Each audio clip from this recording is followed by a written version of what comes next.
Now, I'm going to be playing a game for you, which was played by me and a friend of mine by OggDogg. Goes by the name of OggDogg. He is a good friend of mine, goes to college with me here, and him and I did a 2v2. The map, I believe, oh crap, I can't even remember the map now. We did a 2v2, both him and I played Protoss, and we decided to do a pretty early push. It's a pretty exciting game. I hope you guys enjoy it. Let's see if this works here. Okay. Love it. Oh, I'll close that down for you. Alright, so the game took 24 minutes long. We won't be that long, trust me. Maybe. We will be. Here we go. Now, spawning on the bottom left of the map, we have Facias, which is me, in the teal, the blue, the light blue, whatever you want to call it, and in purple, we have OggDogg. Both spawning as Protoss, both in the bottom left, and in the cross positions, in the top right, we have Eric, I don't know him, the red Zerg, and Eddie, Eric and Eddie, the blue Terran. Now, this map's quite interesting. Actually, pretty standard. You got two ramps that both you and your ally can use to defend. There's my first pylon now. Everybody building their supply depots and stuff. Pretty standard so far. There's a Xel'Naga tower in the center that lets you see just about everything in the middle and anywhere that anybody else is going. There's the scout on 9 from both OggDogg and Facias. Yeah, I sweep past the Xel'Naga tower there pretty quick. And yeah, I mean, I know 2v2s aren't exactly well, they're ranked and they're laddered, but they're not exactly considered to be as hard as 1v1s, and I agree. But sometimes it's good to get some 2v2age in. Looks like the Zerg here is going to be going for a 12 pool, and the Terrans building their barracks pretty much at the standard time. Over here on the bottom left with OggDogg and Facias, they have pretty much a standard build going on as well with Protoss. Both have our gateways down, both at pretty much the same time. Gases, pylons, the usual. Now I can say this, having played the game, we are 4-gating. And if you saw the minutes on the timer before I managed to hide them, you'll notice that it was 24 minutes. So we didn't exactly do it that well. But I don't know what this probe's doing over here. Oh wow, look at those. Yeah, we were trying it out, checking it out, seeing what we could do. And for anybody who's wondering how to do a 4-gate, it's well, I'll have a video coming up with that and telling you how to do it. If you don't know how to play it already, though, if you don't know how to do that, I'd say you're probably pretty new to playing Protoss, because that's been a pretty integral build. The blue Terran here is going for a 2 racks. Still no gas, so he's probably going to be going Marines. Doesn't even have enough gas to get... Well, he doesn't have any gas up at all. The Zerg, with 1 gas here, probably going to be sticking with Zerglings for the most part. You can see that there. I don't know if he's going to be going for his hatch anytime soon. He probably is. And there's me trying to hide my probe. I don't know how... there you go. Yeah, see that? He gets seen right away. And he turns around and gets for me. I gotta find better hiding spots for my probes. Queen there with pretty standard energy as well. Still no gas for the Terran. Adding on a 3rd barracks. And he's got a pretty good force of Marines here. If you check out the unit tab here, you can see there's about 6 Marines for the Terran and only 2 Zerglings for the Zerg, which means Zerg's been droning up pretty hard. There I go, hiding the gates, and OggDogg is doing the same thing. 1 gas. And you're going to cut probes right at about 22, 23. Actually, that's wrong. I don't know what it is. I just put 3 probes in gas, and then I select these guys, and if I have a full page, I'm doing okay. Full page, I mean 2 rows. First time, I apologize. You see a Roach Warren going down for the Zerg now, and Metabolic Boost almost finishing up. Facias and OggDogg right now are taking control of the watchtowers for the most part. OggDogg placing a proxy pylon there, getting ready for the attack.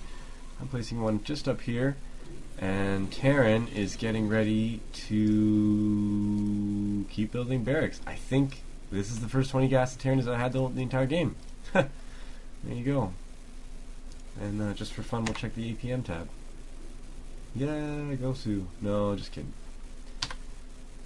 Warp gate tech's almost finished for OggDogg. My warp gate tech is finished, and you see that there with the warp ins. I call this the pylon walk. You just make the slow walk with the pylons and constantly warp in your reinforcements. You can see OggDogg there waiting. Now the problem is, Terran has so many Marines because they've just gone Marines that I don't know how well this is going to work. With a couple of Zerglings here, just a couple, what is that, 8 Zerglings? 8 Zerglings, and yeah, about 17 Marines. You'll see how this goes. This doesn't go well at all. I probably should have waited for OggDogg to come through, but this is how it goes.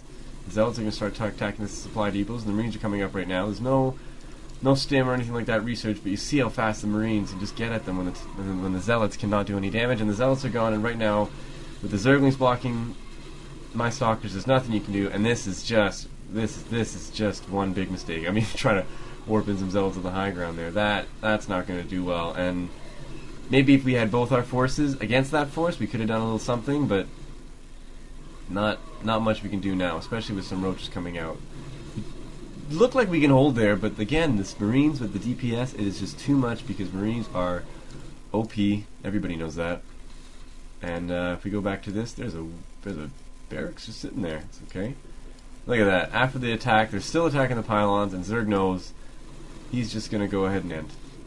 And Terran's still going to run off 3 barracks, I guess. So OggDogg and Facias run back. I still have my probe there, making sure nobody's coming at us, and I see them coming at us now, and there's not much we can do. We have 2 Zealots and 2 sentries and 4 Zealots here to defend, and I don't know what we were thinking. This proxy barracks here lands and does nothing. That's fine. The blue Terran might be gearing up to expand here. Nope, he's gonna move out. He's gonna move out, gonna punish. Walking by that pylon, could have taken that out. That would have really hurt, I think, in the long run. If you can see there, I only have 34. I'm already supply blocked as is, and he takes out OggDoggs, and that's gonna send him back 8 as well. And that's a lot of Zerglings. That's also a lot of Marines. So here we have it. 2 more Stalkers now added to the mix. They got 2 Stalkers, 2 Zealots, 2 Sentries, and a lot more Zealots here. Zealots do well against the Zerglings, and if the force field's going to happen here, this can be really, really awesome for us if we do it right, but this is a scary force pushing out towards blue and purple right now, and I don't know how well we can actually do to get rid of this. Blue's going to move up, red's going to catch up right behind. Let's see how this goes now. I'm not moving yet. Come on, let's go, here we go. Alright, so now the engagement's happening, the Zerglings are going on, and here we go. And oh, there's force fields cutting them in half, but the Zerglings are going to run by. Let's see how many probes are going to get lost. This battle, there's a couple more force fields going down. That looks good, but a little bit of... I don't even know if these Zerglings are going to get any kills. There we go. There's... Did they get any kills? Oh yeah, they killed some in the gas for sure. Wow. Alright, wow, there you go. Facias and OggDogg holding on just barely. Losing only about 2 probes there in the mix. That's pretty good. We got our robo base set up now, and mine is coming up right now. And if we go back to the Zerg base, he's got his natural expansion up, and Terran's still not expanding. Going on and adding tech labs now. Probably going to switch to Marauders or Research Stim and Combat Shields. I couldn't remember what they were called. Adding a tech lab now to his factory. I'm getting an observer, but I don't know why. Well, I do know why. I want to see what they're doing, but really, and I guess with the Zealot and Marine Heavy Force, the Immortal wouldn't be doing much, but OggDogg's going to go ahead and get one, and I think it's a pretty good decision.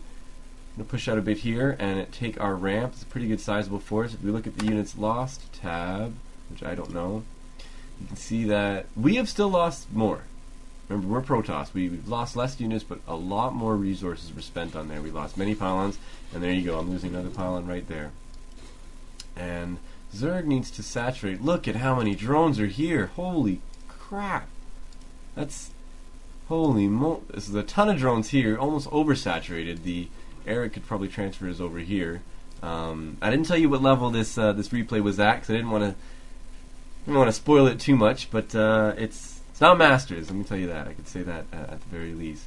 So both Protosses now are going to go ahead and get their expansions. They're pretty much at the same pace here. Oh, well, Teal's a little ahead. Siege mode going down for Terrans, and I like this a lot. Oh.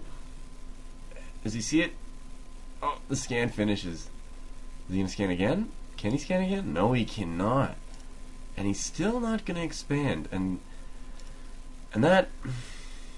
Terran should be expanding here, for sure. I mean, there's no reason not to. Terran has the minerals. He's got the tech. He's got enough units to hold it off. Zerg can definitely hold it off with him there. He's got a lot of Hydras. The tech paths are doing well. I mean, this is a big army, but all it takes is, you know, a couple of good rounds out of the Zerg and a little bit of teching from the Protoss, or the Terran, Eddie. If he places his siege tank somewhere along here where none of the other units can actually get at it, they can shell pretty bad. Now, Teal's getting his Teal's getting his robotics bay now, and a forge up for armor. If you're Protoss and you're against Terran, armor, always first. Don't mess with the weapons. Get your armor. Your zealots need it. Your zealots will thank you for it. As zealots are basically there just to tank. And we have a bit of a sneaky hatchery going down here for Zerg. And that's a good move. Again, Zerg always want to be ahead of expansions with Protoss and Terran needs to at least be equal. Terran, you need to at least be equal. Has he been making units at all? He's just been teching. He's He's building a second factory now and a starport. Eddie, and the Protoss there are gonna get to see that there. He's gonna see everything that's going on. Wow. All right. Well. Now, if we can look at the resources tab here, wow.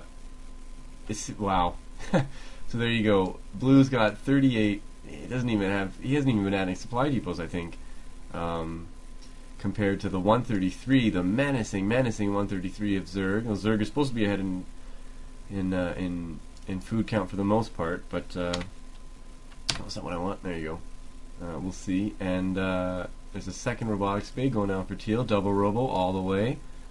The way to do it.